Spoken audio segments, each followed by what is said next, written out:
Olá, você que acompanha o canal Jardel Santos no YouTube e está assistindo mais essa aula de gramática. Ou você que é novo por aqui, se inscreve no canal, curte esse vídeo, compartilha com todo mundo que precisa compreender a nossa classe dos pronomes. E hoje, nessa videoaula, falando sobre três definições principais: nosso pronome possessivo, indefinido e relativo. Essas três variações dos pronomes que nos ajudam muito no processo gramatical. Então, sem mais delongas, projetando nossos slides aqui para começar a nossa videoaula, dominando a coesão e a referência textual, porque lembre-se, a classe dos pronomes vai ser crucial no processo da coesão textual, para que o meu texto ele tenha uma ligação ali entre as palavras, uma construção de ideias bem definidas. O pronome vai ser muito importante nisso. Primeiro, nossa definição. O que são os pronomes? Então, pronome é aquela classe de palavras que vai substituir ou acompanhar o substantivo dentro do meu texto. E além dos pronomes pessoais, né, que indicam a pessoa do nosso discurso, lembremos bem quais são: eu, tu, ele, singular; nós, vós, eles, plural, esses do caso reto, né? Sabemos que temos os do caso oblíquo também: me, mim, comigo, te, ti, contigo, enfim. É um assunto para uma outra aula. Mas aí indica a pessoa do discurso ou situa um objeto no espaço e no tempo. E a função dos pronomes na coesão textual é justamente evitar a repetição excessiva de muitas palavras no nosso texto. Porque lembre-se, se eu faço isso, né, fico repetindo palavras constantemente dentro do meu texto, ele fica incoeso, ele fica com problema de coesão. E os pronomes vão nos ajudar muito a evitar isso, ok? Então vamos lá.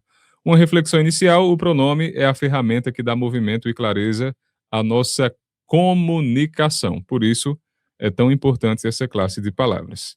E aí começamos com os possessivos. Quando a gente fala possessivo, nós nos lembramos logo do conceito da ideia de posse, né? Então, o pronome possessivo é justamente isso, é relacionado a isso. São aqueles que indicam que alguém possui algo. Dentro das três pessoas do discurso que nós temos, eu, tu, ele, nós, vós, eles vão possuir alguma coisa e um pronome vai indicar isso. E aí, os exemplos básicos que nós temos: meu, minha, teu, tua, seu, sua, nosso, nossa, vosso, vossa, todos esses pronomes estão indicando que o sujeito, a pessoa do discurso, possui alguma coisa. E a regra básica é que deve concordar em gênero, ou seja, entre masculino e feminino, e em número singular e plural, com o objeto possuído e não relacionado à pessoa do discurso, ok? Então, se eu digo que são carros, então meus carros, ok? Então, está concordando com o objeto que eu possuo e não com o pronome eu, ok? Nesse exemplo ficou bem claro, né? Eu não digo meu carros, não. Meus carros. A pessoa é do singular, eu. Só que aí o objeto está no plural. O que é que ele possui? Carros. Então, meus, ok? Essa é a regrinha básica. Deve concordar, né, o pronome possessivo com o objeto possuído, beleza? Tanto em gênero, masculino e feminino, quanto em número, singular e plural. E aí nós temos uma tabelinha, né? Que eu coloquei para vocês aí, dos nossos pronomes possessivos, indicando as pessoas do discurso, ok? Então vai variar também, né, entre o eu e o nós, entre o tu e o vós, entre o ele, o eles, ela, elas, mas lembrando que nós vamos analisar a partir do objeto possuído. E aí as variações. Meu também pode ter meus, minha pode ter minhas, isso tudo no singular, beleza? E no plural, nossos, porque envolve duas pessoas do discurso, beleza? Esses são nossos filhos, por exemplo. O casal vai falar, né? São dois. Só que se for um filho só, veja, esse é nosso filho. Então, no fim das contas, vai concordar sempre com o objeto possuído, ok? E aí, dentro do seu uso, os pronomes possessivos podem ter alguns detalhes que devem ser observados. O primeiro deles é a ambiguidade do pronome possessivo seu, o duplo sentido que ele pode assumir. E o exemplo que nós temos ali, ó. João disse que Maria pegou o seu livro. Ora, de quem é o livro, no fim das contas? De João ou de Maria? E aí, para evitar essa confusão, nós podemos substituir pelo pronome possessivo dele, dela, né? João disse que Maria pegou o livro dele, ou seja, matamos a charada de quem era o livro. O livro era de João. Se eu uso o exemplo de cima, eu posso ficar na dúvida. Ora, de quem será que é o livro? Ok? E aí nós podemos ver também que os pronomes possessivos podem ter valor afetivo ou indefinido.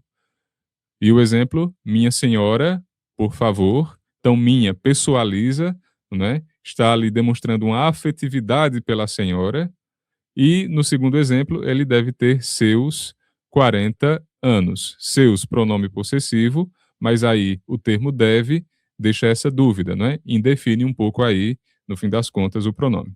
Então, pronomes possessivos, compreendido, acredito que ficou claro.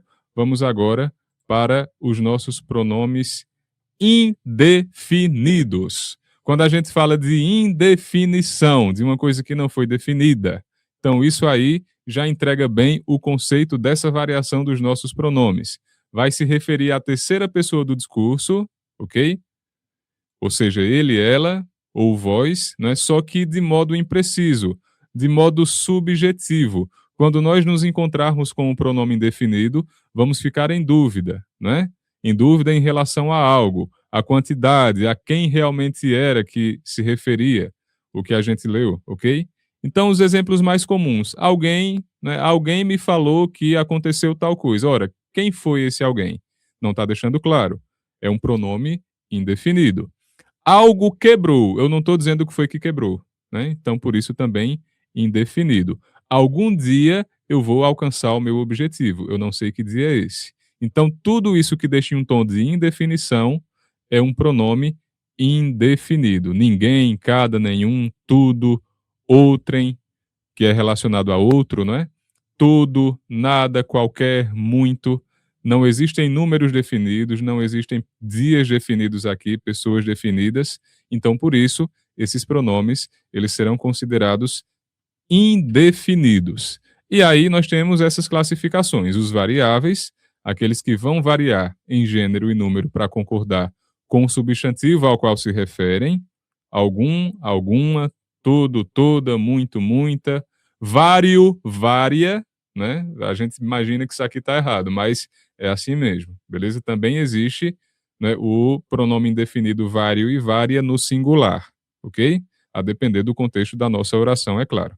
E tem os invariáveis, aqueles que não vão variar nem em gênero, nem em número, nem entre masculino e feminino, nem entre singular e plural. Alguém, por exemplo, não existe alguéms, não é? Não existe ninguéms, não existe tudos. E temos as nossas locuções, ok? As nossas locuções, aqueles conjuntos de palavras com valor de pronome indefinido, cada qual, né?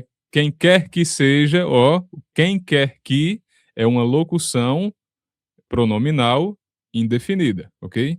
Seja quem for, qualquer um, todos esses também deixam uma indefinição, beleza? E os nossos pronomes relativos. Por relativos, a gente se lembra de relacionar, não é? Que tem relação. Pode ser isso e pode ser também um outro contexto. E na definição, nós vemos que os pronomes relativos são aquelas palavras que retomam um termo anterior, que é o que nós vamos chamar de um antecedente dentro do meu texto. E, além de fazer isso, também podem introduzir as orações subordinadas adjetivas, ok? A função conectiva desse pronome nos diz que, além de substituir um substantivo, eles funcionam como um elo, ou seja, ele vai poder conectar ali termos e orações, evitando repetições desnecessárias, ok? E sempre ressaltando a questão da importância na coesão textual, a partir mesmo de substantivos. Se eu digo para vocês, ó, João comprou um carro, ele precisou abastecer. Para não repetir João, né? Eu não vou dizer João comprou um carro, João precisou abastecer. Não, João comprou um carro, ele precisou abastecer. Eu evitei repetir o nome João, porque isso deixa o meu texto redundante, deixa o meu texto incoeso. Ok? E aí os principais pronomes relativos que nós temos, dentro também dessa separação de variáveis e invariáveis, os variáveis o qual, a qual, os quais, as quais, cujo, cuja, variando em gênero e em número, os nossos variáveis. E os invariáveis, o pronome relativo que é um pronome universal, que inclusive em relação às orações subordinadas substantivas, eles introduzem também, eu falei isso na aula passada, né? E lá funciona como uma conjunção integrante. Mas temos os invariáveis que, quem, que se refere a pessoas, ok? E onde, que se refere a lugar, também é um pronome relativo. E aí as duas dicas que eu deixo para vocês, a dica do que pode ser substituído por o qual, se você consegue substituir, está confirmado que ele é um pronome relativo. Se não dá para substituir por o qual, ele não é pronome relativo, ele é conjunção integrante, ok? E também tem a questão do uso do cujo, que vai indicar posse e concorda com o termo que vem depois, com o termo posterior, nunca é seguido de artigo, nem o, nem a, ok? Então, cujo ou não, nem cuja a, ou cujo ou cuja, beleza? E aí, na prática, os nossos pronomes relativos, o pronome que, não conheço o rapaz que saiu, retoma o substantivo rapaz, ok? Ajuda na coesão. Então, a gente não poderia dizer, não conheço o rapaz saiu. Não. Isso aí ficaria, né, incompreensível. A gente olharia e dizer o que de fato significa isso aqui, né? Pronome quem? Este é o professor a quem, veja, foi precedido pela preposição a, professor a quem me referi, que é usado para pessoas, e aí precedido pela preposição, como falei, onde, a cidade onde moro se refere a lugar, beleza? Um lugar físico. E cujo estabelece uma relação de posse, né, entre uma coisa e outra. E aí temos o exemplo aí de árvores e folhas. Esta é a árvore cujas folhas nasceram ou cujas folhas caíram, ok? Sempre indicando relação de posse. E aí, resumo e conclusão, para concluirmos bem nossa aula, os possessivos vai focar na relação de posse e na concordância, que deve existir ali com o objeto possuído. Os indefinidos vai deixar aquele ar de dúvida, de indefinição, de imprecisão, vai ser subjetivo, ok? E os relativos que foca na conexão de ideias e na retomada de termos antecedentes. A dica final de estudo que eu deixo para vocês: a prática constante da leitura e da produção textual é o caminho mais eficaz para dominar o uso natural e correto desses pronomes em diferentes contextos comunicativos. Então, essa foi a nossa aula sobre a classe dos pronomes nessas três variações. Espero ter ajudado você e lembrando o convite do início da nossa aula. Se você é novo por aqui, vai acompanhando. Tem muito conteúdo sendo produzido ainda em uma fase inicial, faz pouco tempo que eu estou produzindo alguns conteúdos, mas vai ter muita coisa boa por aqui que com certeza pode te ajudar muito. Valeu por ter acompanhado até aqui. Até a nossa próxima aula de gramática, se assim Deus nos permitir. Tchau, tchau.